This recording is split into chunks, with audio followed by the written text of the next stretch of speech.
Olá pessoal, estamos aqui de novo e dessa vez eu vou falar de um tema que eu já abordei, tá? Um vídeo que eu vou mostrar aí em cima o link, descomissionamento de submarinos nucleares, que aliás é um dos vídeos que mais teve visualização no canal, né? Chegando a 25 mil visualizações, bastante interação com likes e comentários. E o que eu percebi é que algumas pessoas, né, por não conhecer o tema, fizeram algumas discordâncias, se equivocando um pouco. Discordâncias são normais, né? Ninguém quer e deseja e espera concordância 100%, né? Mas é que algumas dessas discordâncias que eu percebi no canal são frutos de desconhecimento, né? Do tema. Ou então a pessoa simplesmente não assiste tudo, abandona no meio do caminho e depois comenta, né, sem ter visto tudo, né? E aí então ela ouve A e eu disse B, né? Então eu quero fazer essa segunda parte sobre descomissionamento de submarinos para esclarecer alguns pontos, né? Em primeiro lugar, eu nunca disse no vídeo, né, que era contra a construção de submarinos nucleares, né? O que eu disse é que eu desenvolvi uma certa oposição no sentido de forçar, né, a que a questão do descomissionamento fosse considerada desde a fase de projeto como deve ser, né? Então, não há essa oposição à construção. Até trabalhei no projeto. Alguns falaram que era mimimi de equipe desfeita. Não, eu saí por outros motivos, por motivos pessoais, e não houve isso, né? Então eu não sou contra, né? Nunca disse que era contra, né? O segundo aspecto é que algumas pessoas confundem submarino nuclear com arma atômica, né? Um submarino nuclear, como a gente se refere especificamente no caso brasileiro, é um submarino que tem a propulsão, né, através de reatores nucleares. Ele não é uma arma nuclear, né? Um submarino arma nuclear são submarinos que têm mísseis balísticos a bordo, mísseis balísticos com ogivas nucleares, que não é o nosso caso, né? Uma outra observação que apareceu em alguns dos comentários é com relação eu mencionei a questão da ética, né? Mas a questão da ética, conforme eu mencionei, não tem nenhuma coisa a ver com ética de país, com ética de governo. Tem a ver da ética com relação aos seus próprios cidadãos, né? A questão por exemplo, que a gente poderia aprender com os erros da Rússia, né? A Rússia chegou a ter 130 submarinos apodrecendo no cais, tendo tido reatores que foram atirados em fossas no Mar de Caras, né? Provocando protestos da Noruega, né? Então a ética que eu me referi é essa ética. Não é a ética, por exemplo, dizer que Rússia e Estados Unidos têm mais ou menos ética que o Brasil, se referindo ao fato de que os Estados Unidos soltaram bombas nucleares, né, sobre os japoneses. Não se trata disso. Aqui a gente está falando em maturidade industrial, tá? É isso que eu quis dizer, né? É uma coisa que a gente adquire, mas o país ainda tem muito aquela filosofia do jeitinho, né? A gente tem que acabar com isso para tratar com energia nuclear. Fora isso, é preciso também esclarecer algumas coisas com relação a exatamente essa arma submarina, né? E chegar ao porquê da opção nuclear, né? Opção de propulsão nuclear.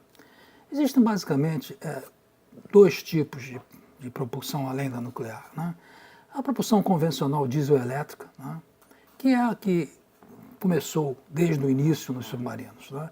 Um submarino diesel-elétrico, né, ele navega na superfície usando motores diesel, né, e quando ele submerge, ele usa baterias gerando energia elétrica que aciona um motor elétrico. Acontece que essas baterias, né, elas duram 4, 5 dias, e aí o submarino é obrigado a voltar à superfície. E aí ele se torna vulnerável, né?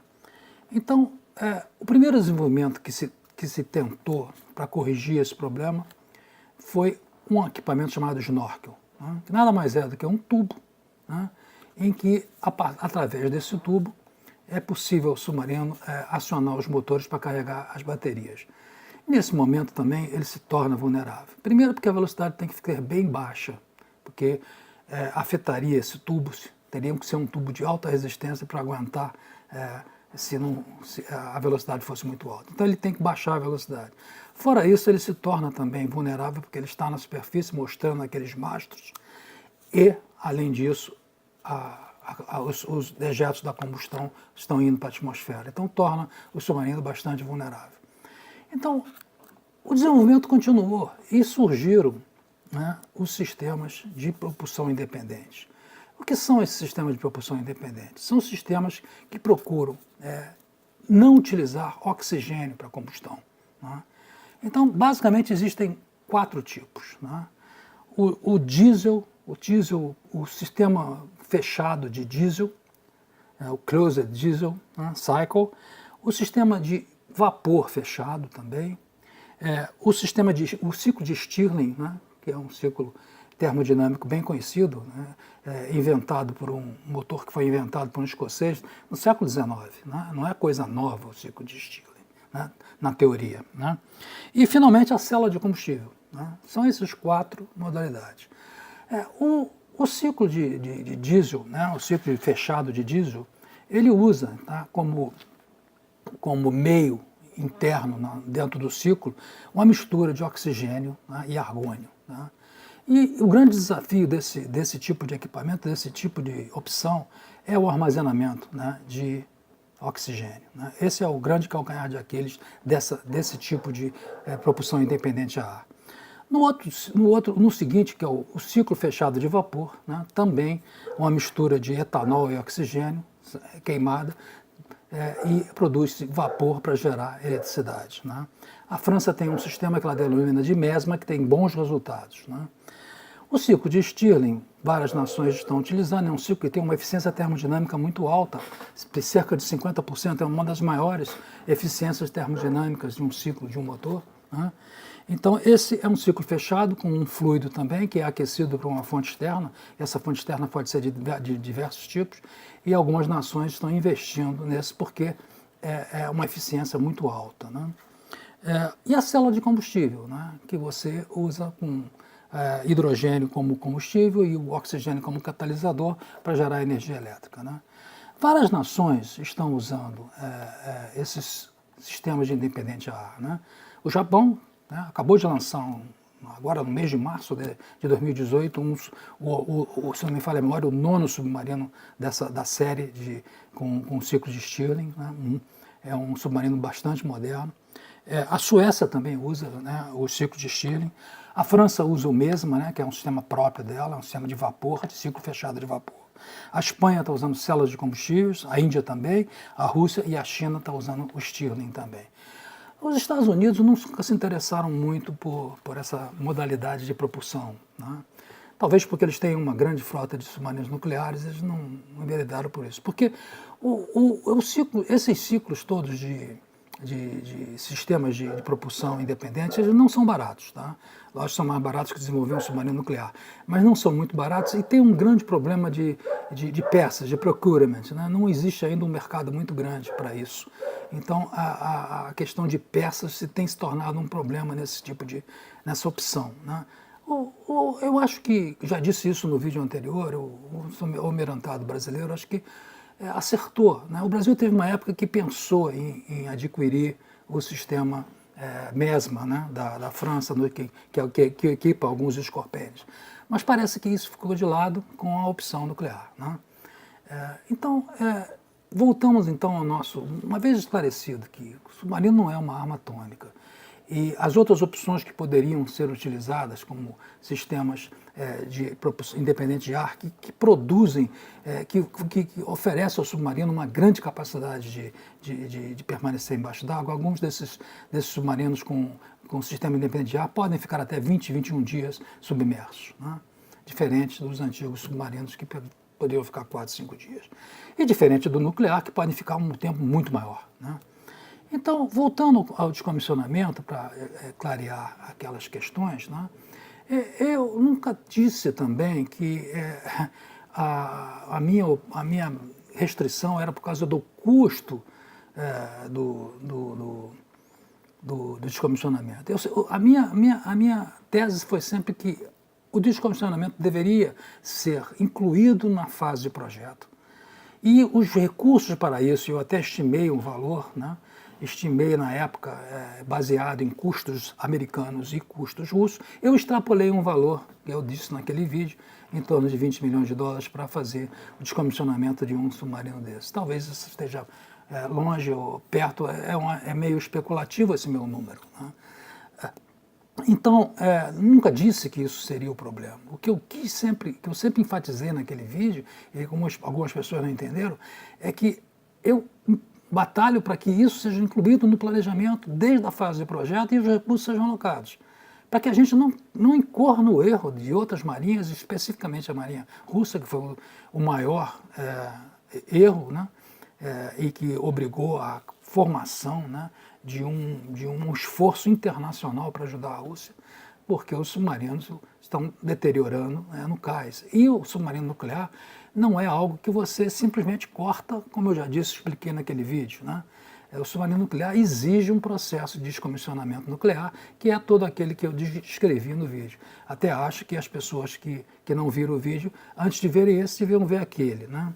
Porque lá está explicado todo o processo de descomissionamento.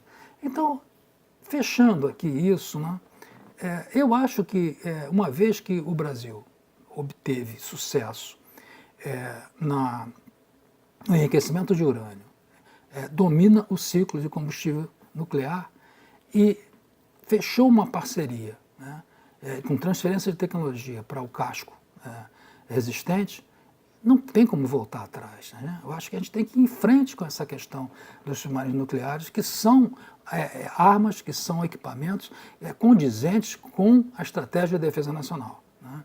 Então, teríamos que ir para frente, né? E como disse naquele vídeo, repito aqui agora, não há nenhuma transferência de tecnologia da França para o Brasil na questão nuclear.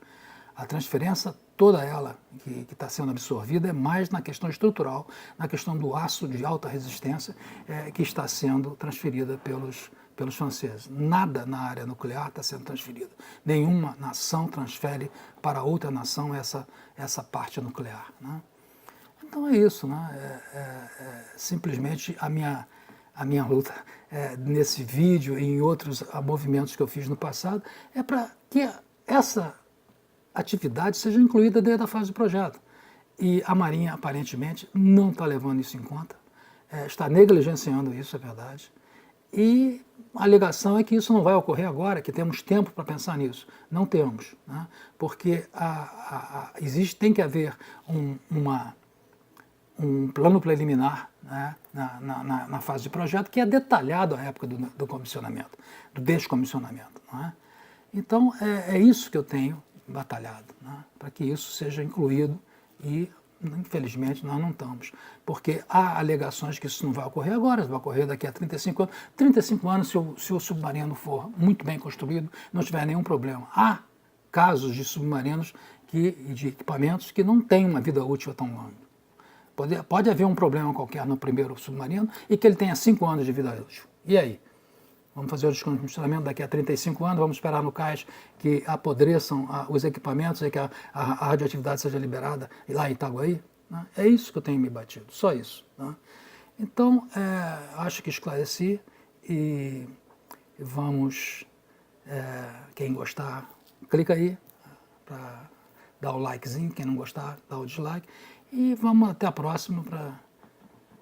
Quem não assinou o canal, aproveita para assinar e marca aí para receber as atualizações. Tchau!